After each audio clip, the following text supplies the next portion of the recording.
Ladies and gentlemen, welcome aboard the Wright Flyer. I'm Randy Wright, and I'll be your captain on this solo flight special edition of our state-of-the-art radio program. Folks, this will be the final boarding call, so if you please, claim your seats, fasten your seatbelts, kick back, relax, and enjoy the show while I go ahead and delve into the pre-flight checklist, as there really is a lot of news and information to get to before I may fully indulge you with your in-flight entertainment. Well, ladies and gentlemen, we see that once again things are going from bizarre to even more bizarre with respect to the termination of the former sitting director of the Federal Bureau of Investigation, or FBI, James Comey. And a lot of what is happening here is that the media is just looking for any reason to basically put blood in the water, to spill blood, to go after a Republican. And it all harkens back to the way that Bernstein tried to, and successfully did, take down Richard Milhous Nixon back in the 1970s. And a lot of what that comes down to is that the media has always been, at least since the time of the newspaper conglomerations of William Randolph Hearst back at the turn of the 20th century, opposed to anyone who didn't want to necessarily do the statist approach or to fully support the administrative state. Now, what's so funny about that is that Nixon is not what we would consider a constitutionalist. He was one that was always for exponentially increasing the breadth, scope, power, influence, and control of the federal government far beyond what our founding fathers had ever originally intended for it to be. The Environmental Protection Agency, or EPA, was created during the time of Richard Milhous Nixon. So when we stop and think about this, under the totality of the circumstances, it's essentially the media just wanting their guys to do it. And I know that there's the one thing that Jeremy and I have been harping about on the last several successive previous episodes of Radio Aviation Excellence, the Wright Flyer, is the fact that we have allowed our American system of polity to essentially devolve into a sort of mere spectator sporting event. And really, the ones who have been at the threshold of this, the vanguard, for lack of a better term, of it all, has been the rank and file of the graduates of Pavlov's School of Journalism for the salivating mainstream media. They're the ones that have attempted to pick sides and have done it for generation after successive generation. And again, it's all designed for one particular purpose in mind. Namely, that they want to bamboozle the American people to further that frothing at the mouth Fabian socialist leftist agenda that has been their agenda for well over 100 years now. And therefore, when we look at how they are trying to do all of these comparisons to Nixon, it does come off as disingenuous. And again, it reminds me of all of the hullabaloo that went up after the disastrous debacle and fiasco known as the 2016 presidential election cycle with respect to fake news and the way that the media is just so biased that they have shot any last semblance or iota of credibility that they may have once had. And again, when we look at this holistically, we see that the media is attempting to push the Democrat narrative, as they always have. Problem that arises from all of this is that we see that Donald Trump is attempting to spin his own narrative too. He sends out Sarah Huckabee Sanders and Sean Spicer to try and say that it was originally Rosenstein who'd come up with this idea of terminating then sitting director of the FBI, James Comey. But then the media puts out reports that he had threatened to quit over that, he being Rosenstein. But then Rosenstein, when asked directly by a local reporter, said that he had no such intentions at heart or in mind. And you see, this is what happens. When the media feeding frenzies begin, it really takes us away from that which is important. It really starts to undermine us from every nook and cranny. And again, I don't think that works to our benefit or to our best interest, because what really comes to the forefront is the way that they have been trying to obfuscate the truth, trying to manipulate events so that it fits their narrative instead of objectively reporting the facts as they unfurl. And that too leads to the sort of disingenuousness that has become the established norm with the American media. It leads huge swaths of the American electorate to be disenfranchised and fed up with the American system of polity because the supposed fourth estate, that of our free press, if we can even call it a free press, has been derelict in its duty. In a sense, what it really comes down to is they are the ones that have a narrative and an agenda that they're going to push forth with come hell or high water. And it's, the truth be damned. But as scripture so aptly put, ye shall know the truth, and the truth shall set ye free. That is what the American people are clamoring for. We are literally clamoring for the truth. We are waiting a press outlet that will not just push an agenda, or if they're going to push an agenda, at least be honest about it and say what your slant is from the very beginning. That's what it's going to take to really regain credibility for the graduates of Pavlov School of Journalism for the salivating mainstream media. But the sad truth of it is that they don't want to be credible. They don't care about credibility. Now, this phenomenon with respect to the media is nothing new. We've all known in election cycle after successive election cycle that the Republicans haven't gotten a fair shake, that we wind up with arguably the worst candidates each and every time. That was certainly one of the complaints that we had here at Radio Aviation Excellence, the Wright Flyer, throughout the course of the approximate 2 years that we've been flying you, our cherished listening passengers and audience members, over the friendly airways. It's that the media was choosing Trump. And in a way, the left is winning here. They're winning because it's setting the bar that much lower, which means that any one of their despicable mummies that they pull up from the Fabian socialist sarcophagus can easily win. Why? Because there has been a precedent set. There is a push to redefine conservatism.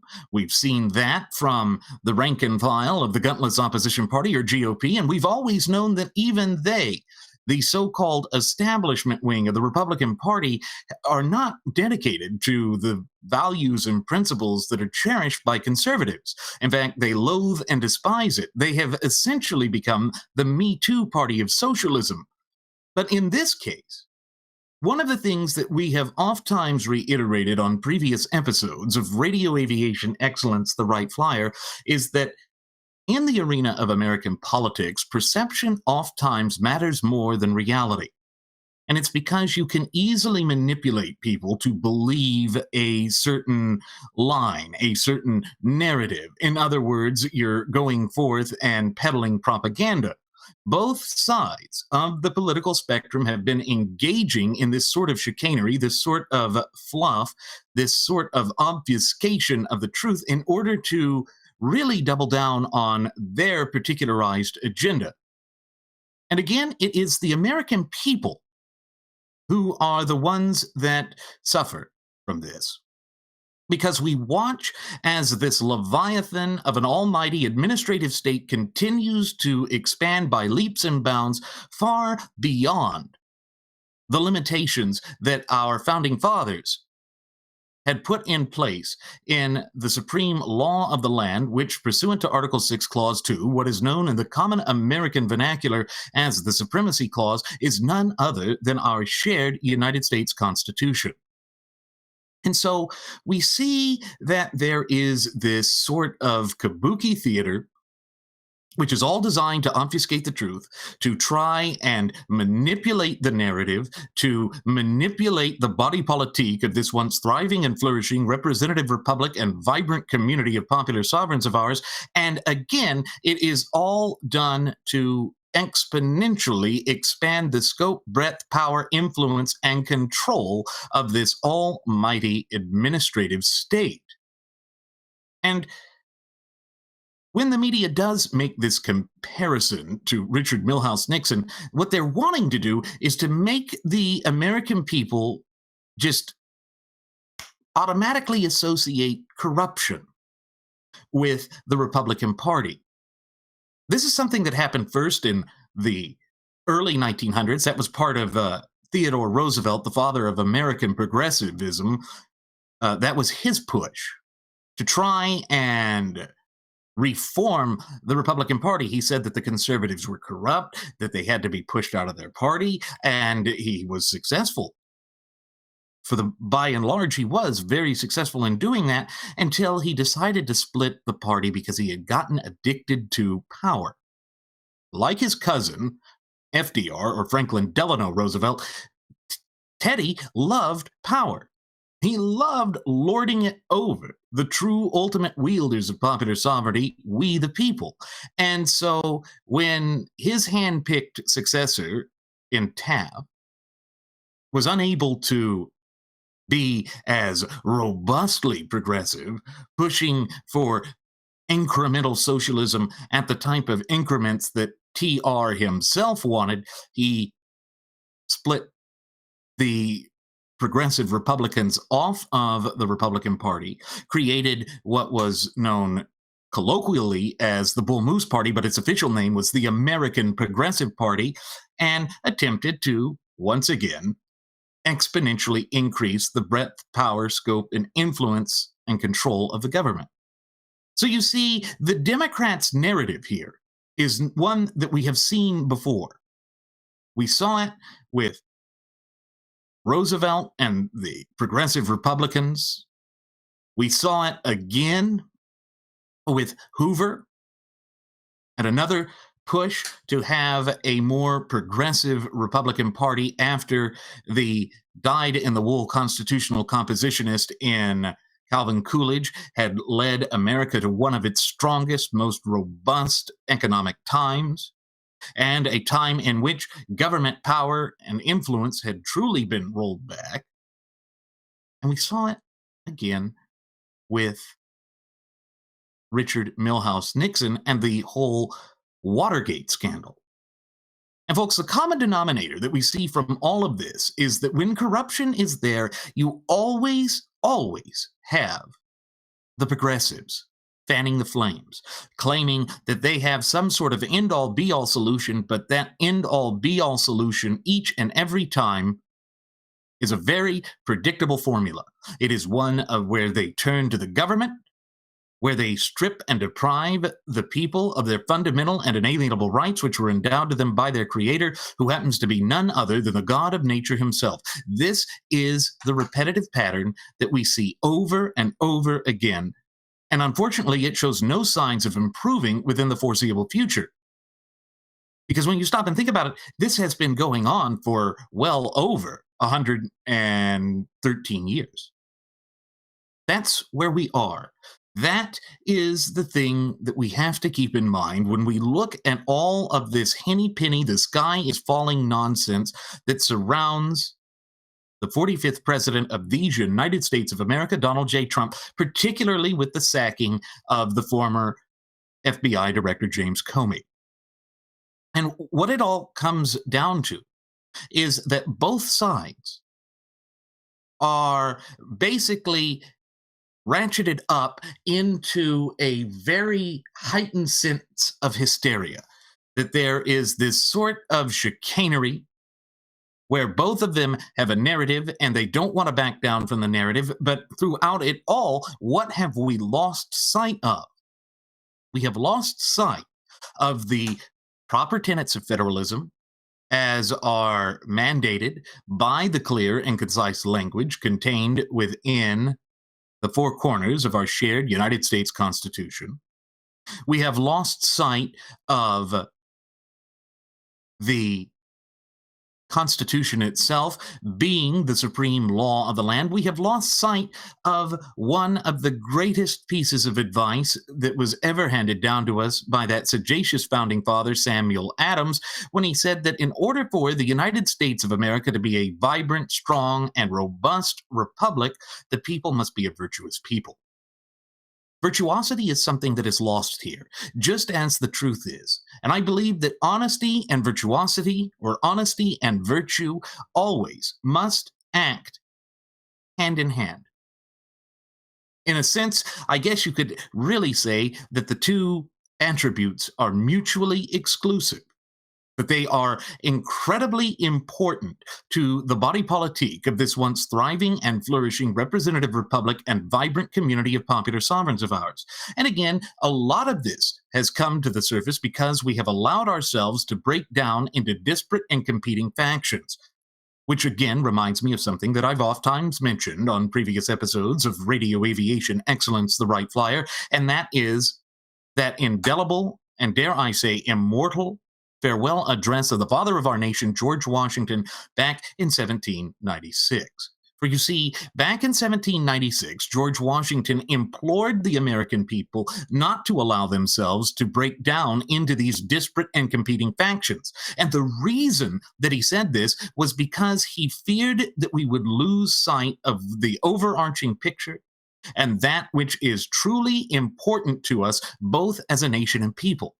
And of course, that is none other than our shared United States Constitution. Now, both sides of the political aisle in modern American politics don't want to hear this. They don't want to discuss it. They don't want it to come to the forefront because, again, that means that the American people would essentially begin thinking and acting for themselves, that they would not rely upon the government and that they would not buy into the sort of chicanery that has become their mantra for generation after successive generation and election cycle after successive election cycle. Why? Because, let's face it, every time that the administrative state has been allowed to expand, and has started to encroach upon the tenets of federalism and, by extension, the natural law tenets that form the bedrock foundation of both our shared United States Constitution and our very representative Republican form of government, we see corruption come to the surface. We see more angst and just tension within the body politique of the country, and we see divisiveness rise to the surface. You know, the populist movement has always been that way too. We know that populism, going right back to Andrew Jackson, was very divisive, very nasty, very vicious and ruthless, and it left an indelible mark on the nation at large. Because the populace were of the mindset that the established order within the country, which is that we the people are the true ultimate wielders of popular sovereignty, that we delegated certain powers and authorities unto the government that are by their very nature limited, doesn't work. And essentially what happened is, by the time we get to the father of the American progressive movement, Theodore Roosevelt, the populist movement was consumed by the progressive movement. But the common denominator and the shared characteristic and feature of these sorts of political ideologies and political movements was that they exponentially increased the breadth, power, scope, and influence of the federal government, thereby in tandem increasing the rank and rampant corruption that has been at the heart of these sorts of systems each and every time. I wish that we could more easily dissect that, and I wish that the mainstream media would actually discuss the history of this, but they don't want to. Because again, it's all tied to that propagandist narrative and agenda which is heavily influenced by the frothing at the mouth Fabian socialist leftists who, over the course of the past 150 plus years, have been attempting to incrementally push this nation ever further to the left. And let's face it, folks, the way that our arena of politics is playing right now, that is the narrative that they are able to weave. That is the narrative that they are able to cram down our throats. And then on the right, we have a bunch of blowhards as our so-called punditry and commensurate. They don't want to question anything. They don't want to be held accountable. And that is yet another characteristic that they share in common with the frothing at the mouth Fabian socialist leftists. It's that only their political opponents, only those people that they dislike, can be held accountable. Anybody else, we're going to go out and be apologists for. Anybody who's on our side, we're going to go out and be apologists for. And so you see, that's the danger that develops when you allow the American system of polity to be essentially reduced into nothing short of a mere spectator sporting event. It's rah-rah, shish-kumbah, pom-pom waving nonsense that truly has no place in an open, honest, but above all free society like that of these United States of America. And the bitterness and ugliness of it is getting worse by the day. And therefore, we, in our capacity as United States citizens, have to sit back and attempt to divorce ourselves from our emotions so that we can sit there and ask one of those nagging questions that is being utterly ignored by the vast majority of the media, be it the mainstream media or be it the so-called right-wing media, and that is, what happened to virtue and honesty? What happened to those two fundamental pillars that have been just quintessential aspects of the American heritage, character, spirit, but above all, national identity, that of self-accountability and self-responsibility working in tandem, thereby delivering unto us self-determination? Why are the American people attempting to look towards the government as an end-all, be-all solution for the cornucopia of problems that faces us both as a nation and people? When we look at the foundational documents of this country, be it the Declaration of Independence, the Articles of Confederation, the Federalist and Anti-Federalist Papers, the Constitution, and the correspondence between our sagacious founding fathers, we see that they did not want the American people to view the government as an end-all, be-all solution. That the government, by its nature, is something that they saw as a mere necessary evil, and certainly something that we shouldn't just give carte blanche and trust to, and just give blanket power and authority to, because the government has the ability to become corrupt, to encroach upon, belittle, besmirch, take away, and violate, and abridge our fundamental and inalienable God-given rights. And as my first officer, Jeremy Grapington, and I, and even our first Air Marshal, Mr. Nelson Ward, have oft-times reiterated on previous episodes of Radio Aviation Excellence, the Wright Flyer, without our fundamental and inalienable God-given rights, we are truly left with nothing. That is one of those self-evident, inexorable truths that we cannot escape.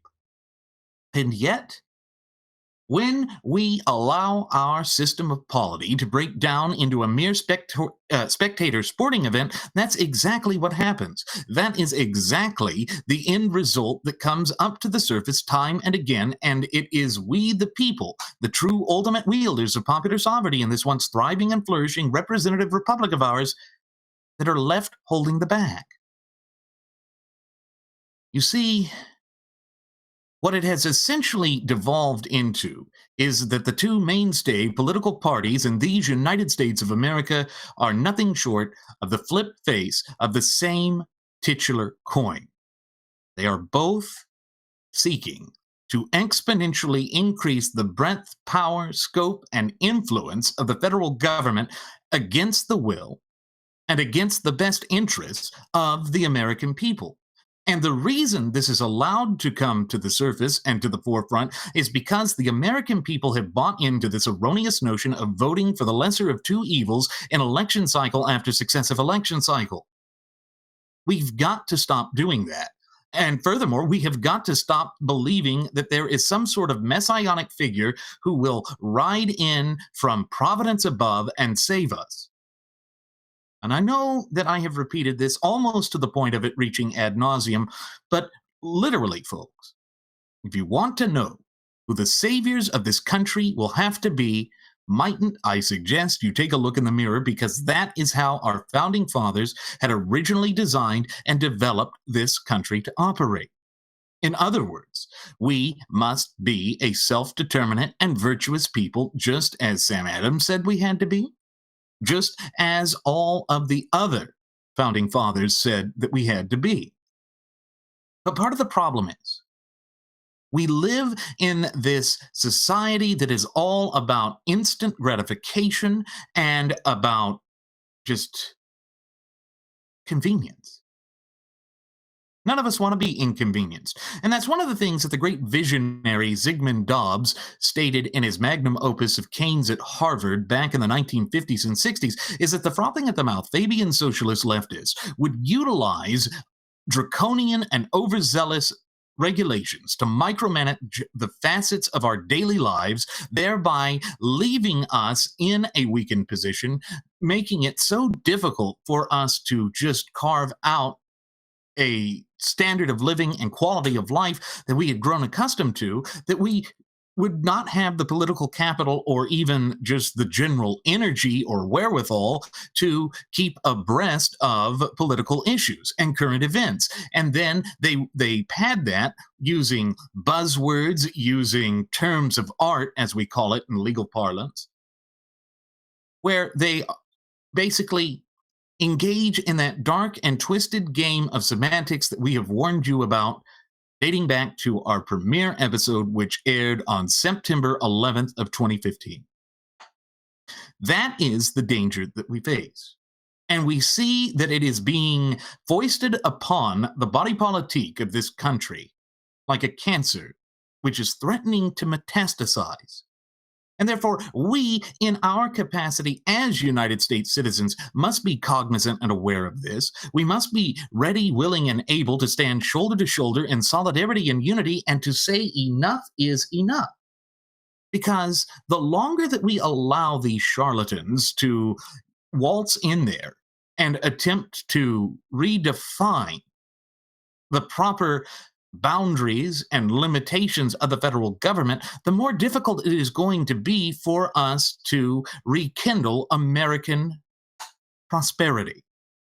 You know, that's, I think, what so many of Trump's supporters had associated with him when he used that shallow, hollow, and ultimately meaningless platitude of "Make America Great Again." They thought it just meant make America prosperous again. You see, words do have important meanings. That's why that old adage that the pen is mightier than the sword exists.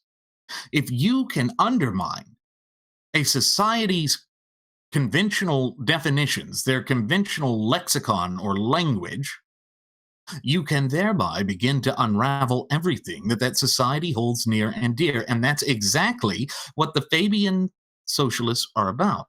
Because if you recall, the Fabian socialists trace their origins back to 19th century Great Britain, and the iconography of the Fabians was that of a wolf in sheep's clothing, like Aesop's fable. Essentially, what they're trying to do is to make themselves seem innocuous, that they're lovable, harmless little fluff balls, when in fact nothing, and I truly mean nothing, could be further from the truth. Now, folks, I'm not saying this as a form of some grand conspiracy theory. All you have to do is look at the annals of American history. Hell, all you have to do is look at the annals of world history to see that that is what these socialists are about. For instance, Roger Nash Baldwin, who was one of the founders of the American Civil Liberties Union, ACLU, another innocuous sounding name, but where the actual application of what they're doing is not um, in line with the traditionally accepted definitions of those terms, said that we have to use the Constitution in order to destroy the Constitution. This is the sort of vicious chicanery that is spewed by the frothing at the mouth baby and socialist leftists, and they believe they see a light at the end of the tunnel and that means that their victory is within grasp. That is a major danger that we are facing, both as a nation and people, because the frothing at the mouth Fabian socialist leftists will utilize both of the two mainstay political parties in order to continue to unravel the foundations of our society. And make no mistake about it, folks, the rank and file of the graduates of Pavlov's School of Journalism for the salivating mainstream media are complicit in this. They have been proactive agents within this diabolical scheme to push the United States ever further to the left, and in incremental fashion. They are incessant about it. In fact, they're obsessed with it. They just infuse the facets of their daily lives with politics. They politicize everything. That's how you start to see these stupid things like kids who don't have a city license getting arrested or harassed for having a lemonade stand. It's all of that sort of nonsense. And what does it stem from? It stems from this erroneous belief that any and all government should be the end-all be-all solution for any sort of problem that we encounter. You see, that is the exact and polar opposite of what our founding fathers had originally intended for this nation when they came together at the Philadelphia Convention in 1787 and began drafting what would become the longest standing constitutional document throughout the course of human events. And that, of course, is none other than our shared United States Constitution, the supreme law of the land. And yet it is ignored. It is ignored wholesale by these charlatans, by these hucksters, by these people that are not viewing government as a civic duty, but are seeing it as a way for personal aggrandizement. They're seeing it as a way to line their pockets, as a way to puff themselves up at the expense of the true ultimate wielders of popular sovereignty in this once thriving and flourishing representative republic of ours, we the people. That is the sort of nonsense that continues to ail and afflict this nation, and from both sides of the political spectrum. This is what we have to keep in mind when we examine these things under the totality of the circumstances and with a modicum of objectivity. Now, I'm sure that some of you may be sitting back and wondering how any of this ties in with this sort of political kabuki theater that we're seeing with the sacking of James Comey, and the way that the rank and file of the graduates of Pavlov's School of Journalism for the salivating mainstream media are attempting to tie this into Watergate. Well, in a sense, Watergate does start to come up to it, and it was Trump himself that stepped in it. When he sat there on Twitter and threatened Comey, saying, "You're going to leak in anything to the press, you better hope that there weren't any secret recordings." Well, folks, the final torpedo that took down Richard Milhouse Nixon were those expletive deleted White House tapes, the recording process.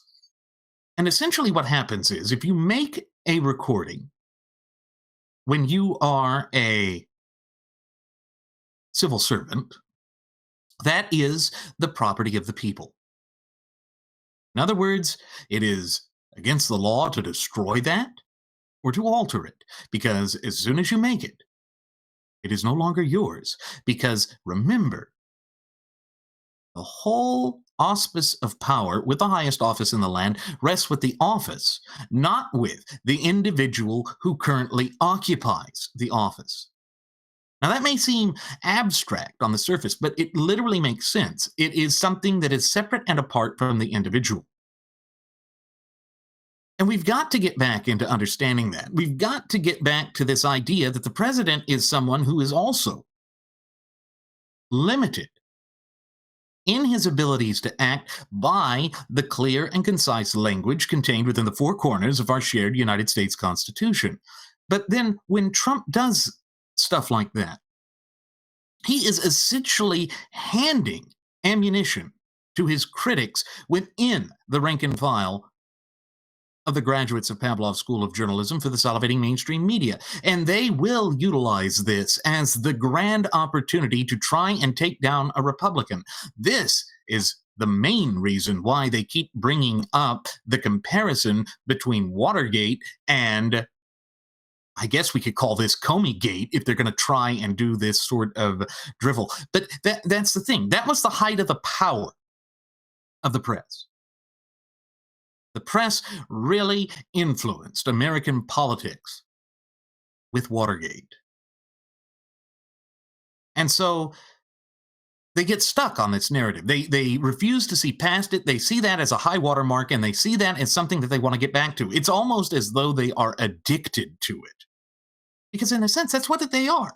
They are addicts. They are addicts for this sort of gotcha type thing, for divisiveness, for sensationalism, for yellow journalism. Because that's what it is. It's the same nonsense that we saw in 1898 with William Randolph Hearst whipping up support for the Secretary of the Navy, Theodore Roosevelt, the progressive, to have his little war in Cuba. He whipped up all of these falsities, all of these falsehoods about trumped up claims of atrocities that were, committed by the Spanish Empire against the indigenous peoples of Cuba and the Philippines. And that fanned the flames. Public opinion and public ire turned in favor of war when it had staunchly been opposed to it. And what's important to recall about that is that it was just a mere 35 years since the secession of the American Civil War, that most awful conflict that wiped out 2% of the population of these United States of America. There was not a family in America at that time who was not touched by the Civil War.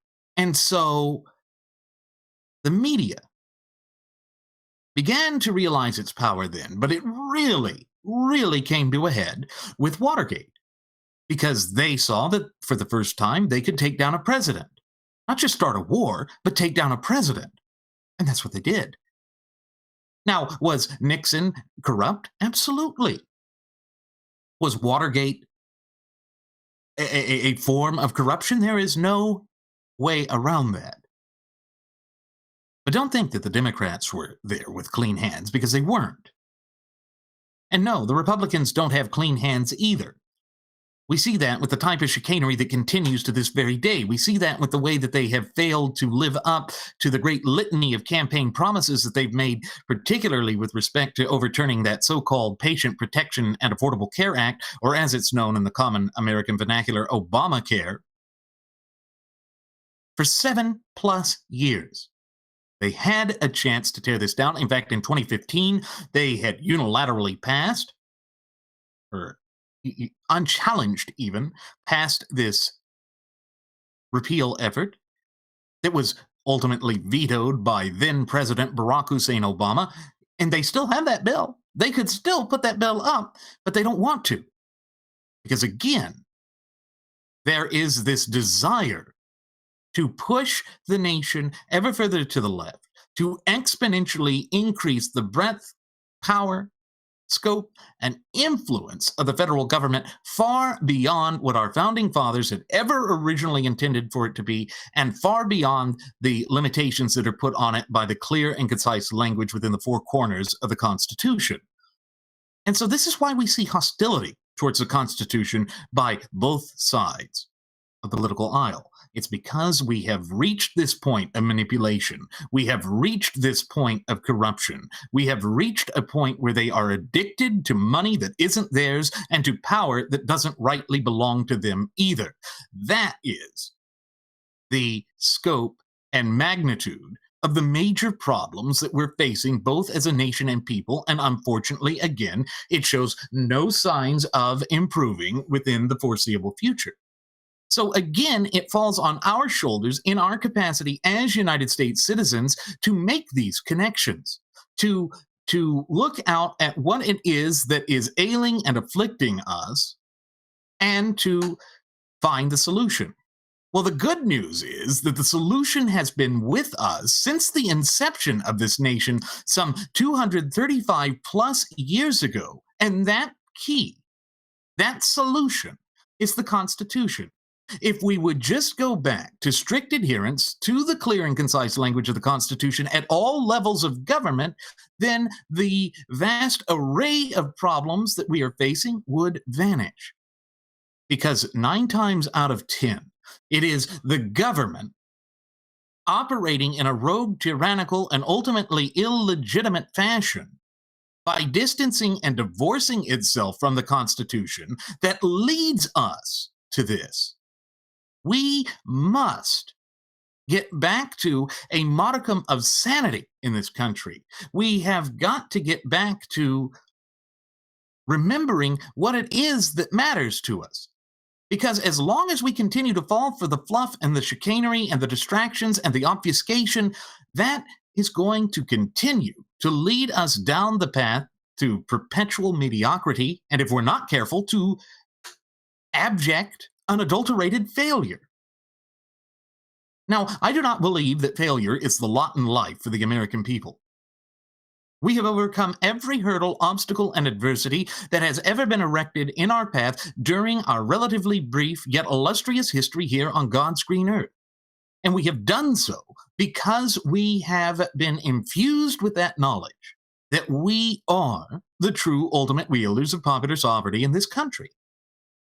But if you stopped and asked the average citizen today, they'd know about James Comey. They'd know about this nonsense that's going on. They'd know that Trump was a reality television star, but they couldn't tell you much about the Constitution. They hadn't learned it. The historical revisionists and the standard bearers for the Common Core standard of education, those who are attempting to dumb down the up-and-coming generations to enslave those generations which have yet to be born, they are truly manipulative in what they do, and they are truly divisive in what they do. And we see that it comes forth. It's such things as Cloward and Piven. Now, I know that I've mentioned this on previous episodes of Radio Aviation Excellence, the Wright Flyer, but it's so on point that it bears repeating again here.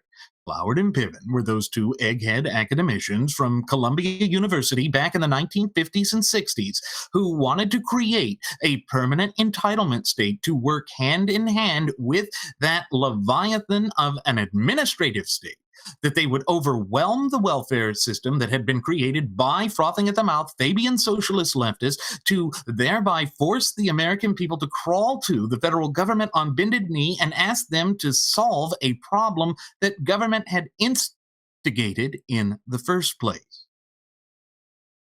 See just how diabolical this all is. You see just to what great lengths of depravity that they are willing to go to in order to strip and deprive the true ultimate wielders of popular sovereignty of their fundamental and inalienable God-given rights. Do it through subterfuge. They do it by creating these penultimate concerns that then distract us from that which really matters, that then keeps us pitted against one another. And basically all that is, folks, is that they're trying to utilize the tried and true, albeit threadbare tactic and strategy of divide and conquer. That's what the socialists always do.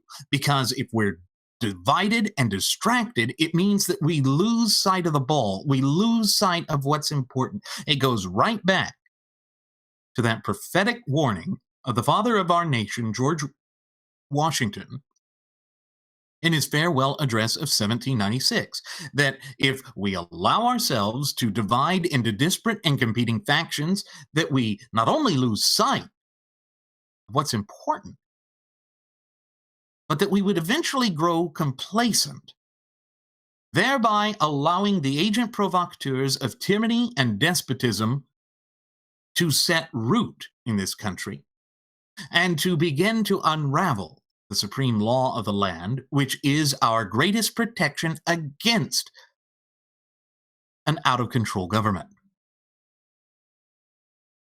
You see, with everything, the frothing at the mouth Fabian socialist leftists don't want us to be self-determinant.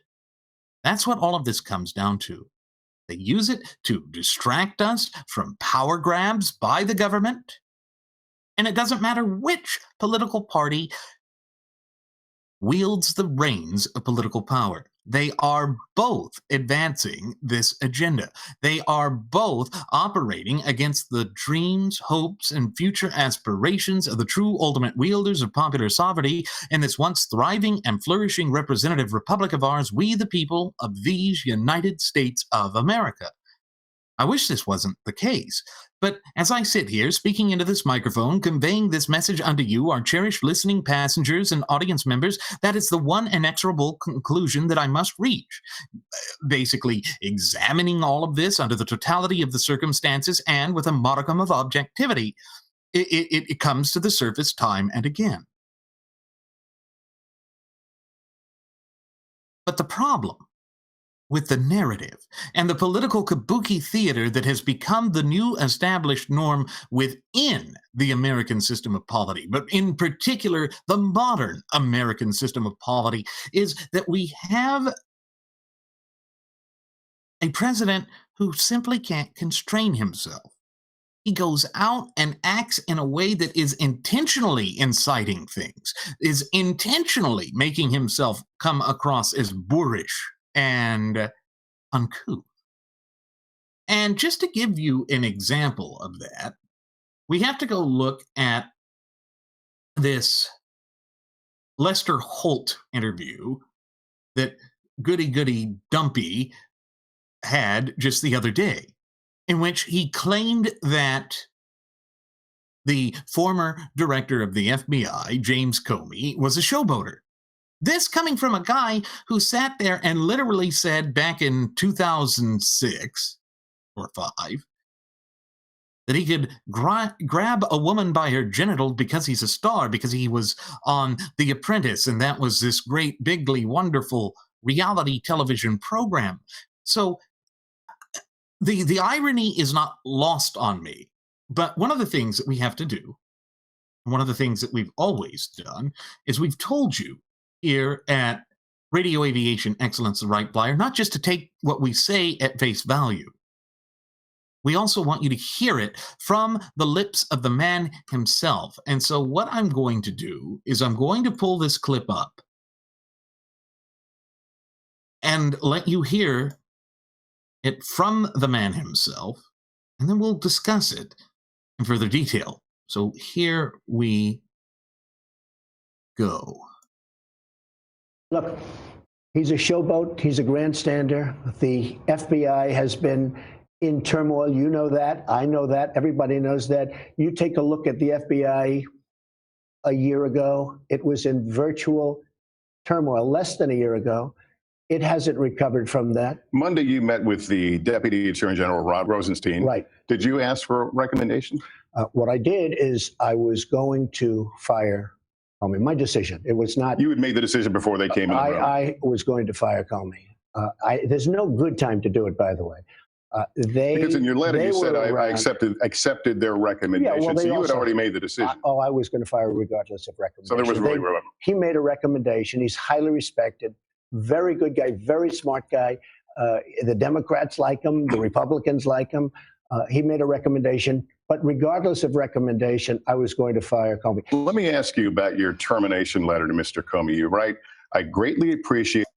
So what we see is from all of this, it's, again, more subterfuge, more attempting to just have it be his line, his narrative, what he wants.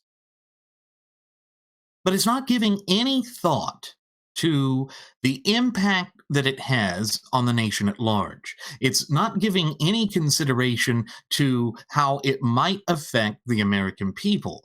And that's the problem with the modern arena of American politics, because when you stop and consider it, the main thing that happens here is that perception, again, is more powerful, more often than not, than reality itself.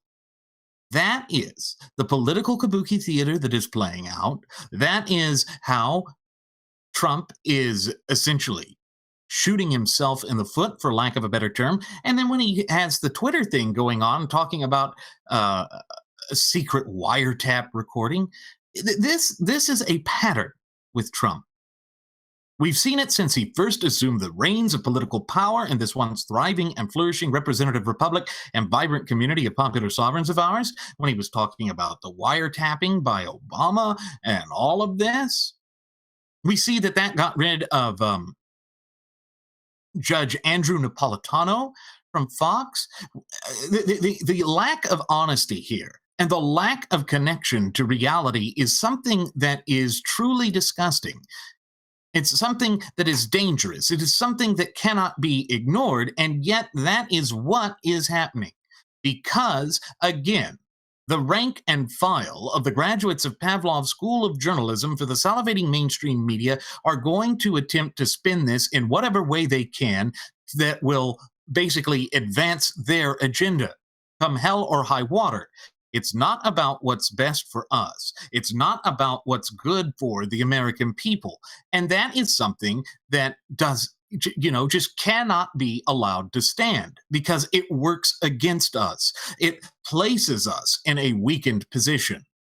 But then when you have people like Rush Limbaugh going out there and saying that this is essentially just Trump trolling the media, no. What it is doing is it is handing ammunition to the Democrats to harm the conservative movement for future generations. Now, Rush doesn't want to think about it that way. Rush doesn't want it to be connected to that. It's sort of that instant gratification thing that I mentioned just a little bit earlier. It's that he wants it to be this big, grand showboat thing. But of course, with Trump calling Comey a showboater, it's essentially pot meet kettle, because that's where we are, the pot calling the kettle black. And again, we cannot ignore this, because it has come to the epicenter. It continues to work against us. It continues to divide us, and that leaves us in a weakened position. The more we think about it, the more we try and overcome these hurdles, obstacles, and adversities, the harder these frothing at the mouth Fabian socialist leftists are going to fight to keep us downtrodden and to keep us dependent on the government, because that is their modus operandi. That is their end goal. That is what they will dedicate themselves to in holistic fashion without cessation. So why is it that we find the president going forth and not considering the drastic implications and consequences that can result from his loose lips? Because remember, there was that old Allied poster during the Second World War about loose lips sinking ships, that if you just didn't think about the consequences of what you were saying, it could result in catastrophe, catastrophic failings, death. Well, it still reigns true, still holds true in the arena of politics some 70 years later. And while it's not exactly the same connotation, it still applies. Because Trump is essentially going out, bloviating, making things all the more difficult for true dyed-in-the-wool constitutional compositionists to place this nation back onto the path of prosperity. And I think that that may actually be his intent. Because we know for the vast majority of his 70 years spent on God's green earth, he has been a proponent of the Fabian socialist agenda. That has been the narrative and message that has been at the heart of everything he's done up until July of 2015, when he just strategically decided that overnight, with the snap of a finger, that he would change his approach, that he would change his political views. Now, yes, we've heard so many people who are among the ranks of the loudest surrogates and acolytes for the 45th president of the United States, Donald J. Trump, say that, well, people change. I've never seen him change that drastically, that completely, that totally, and that rapidly. That's the problem. I don't see how he really believes any of that. And then when he goes forth and he does this sort of nonsense, when he continues to shoot himself in the foot, and when you recall that we have those midterm elections for 2018 looming just around the corner, it really is not a good position for the Republican Party to find itself in. It is not a position that we can easily overcome. So why are we making it worse for ourselves? Why would the president do this if it isn't by design? This great game of three-dimensional chess that so many people say that he likes to play, I don't see it. I fail to see where this is. It's like that old Wendy's commercial, "Where's the beef?" Where is the beef? Where is the heart and crux of the matter? What is it that we, both as a nation and people, are having to face?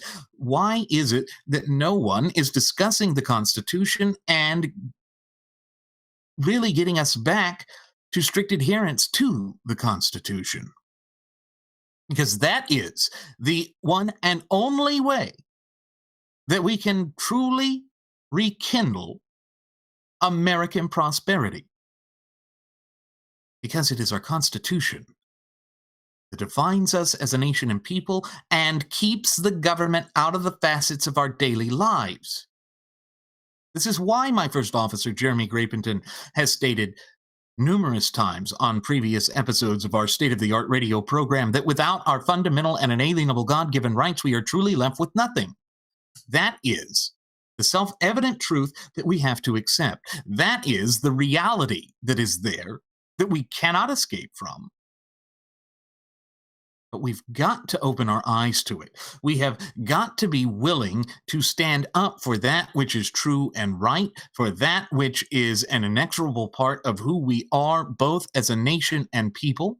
And therefore, it means that we must be responsible. Now, I know that that's far easier said than done, but done it must be. And if there is any people on the face of God's green earth who are fully capable of accomplishing this, it is the American people. We are a strong, robust, and compassionate people. When we recall who we are, when we are unashamed of who we are, when we stand up for those things that have propelled us to such lofty heights in our relatively brief yet illustrious history. But you see, those are all the things that are under assault by both sides of the political aisle. Neither one of the two mainstay political parties are looking out for the best interest of the true ultimate wielders of popular sovereignty in this once thriving and flourishing representative republic of ours, we the people. That is what we are going to have to change. That is what we are going to have to turn to basically get this nation back onto the path to prosperity. It's going to require that we stand shoulder to shoulder in solidarity and unity and put our collective foot down and say enough is enough. We have to get back to the Constitution, and that is why it is absolutely imperative that we all foster that fluent and working knowledge and understanding of our shared United States Constitution and thereby our fundamental and inalienable God-given rights. All the rest of this stuff, it's subterfuge. It's all there to obfuscate the truth and bamboozle the American people. That's all there is to it. And with that said, it is time for us to begin our descent. I'm going to go ahead and send the flight attendant back with one last round of alcohol. Folks, she's not going to tell you you're showboats. She's just there to pour you some alcohol. And if you become a showboat, that's okay. As always, I'm your captain, Randy Wright. I want to thank you for choosing to fly the Wright Flyer. Should you have any questions, comments, concerns, or even topic suggestions, please feel free to leave them either in the comment section here on our YouTube page, or on our Google Plus page, or even on our Facebook page. And on top of that, I invite you to follow us over on Twitter with the Twitter handle @RadioAviationEX. One more time, folks, that's @RadioAviationEX. And there you will find the departure board that lists my personal Twitter account, as well as the personal Twitter account of our first officer, Jeremy Grapington. You will find the Blogspot account that is just chock full of useful information. And just as you will find in the description section here, on today's episode, you will find a link to our Cafe Press account. Folks, at the Cafe Press account, we have all sorts of novelty items, trinkets, and goodies, either with our original Radio Aviation Excellence logo on it, or our First Class Passenger logo on it, or the two Uplifting America logos on it, one of which we use at the start of every program. There it is, right there. Folks, with such a wide array of products and all at reasonable prices, you just cannot go wrong with the Cafe Press account. Folks, give us a little bit of support with that. Oh, and by the way, if you have not already done so, please feel free to subscribe. All subscribers are welcome here at Radio Aviation Excellence, the Wright Flyer. We really couldn't do the show without you, and we do the show for you. And we always love to have your input. We always love to keep you abreast of current events and what's going on, and we want you to be able to stay on top of our program. With that said, we hope to see you again next time. Thank you for flying with us again. Do take care.